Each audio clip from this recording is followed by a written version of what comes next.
अमरावतीच्या ग्रामीण भागात सर्रास वर्ली मटका सुरू असल्याचे याआधीही सिटी न्यूजने बातमी प्रसारित करून पोलीस प्रशासनाला जागी केलेत आणि कारवाईही झाली आहे. पण आता पुन्हा अवैध धंदे सुरू झालेत. जिल्ह्यातील धारणी येथे वर्ली मटक्याच्या धंद्यातून रोज लाखो रुपयांची उलाढाल होत आहे. दर्यापूर तालुक्यातील येवदा येथे सध्या अवैध धंद्यांना ऊत आला आहे. वर्ली मटका, जुगार यांसारखे व्यवसाय गावात उघडपणे चालत आहेत. या प्रकरणाचा व्हिडिओ सध्या सोशल मीडियावर व्हायरल झाला आहे. स्थानिक नागरिकांनी या प्रकरणावर आक्रमक पवित्रा घेत उपविभागीय पोलीस अधिकाऱ्यांकडे तक्रारही नोंदवली आहे.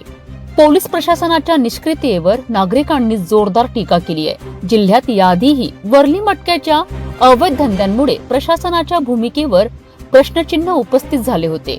आता या प्रकरणावर पोलीस काय कारवाई करतात याकडे सर्वांचे लक्ष लागले आहे.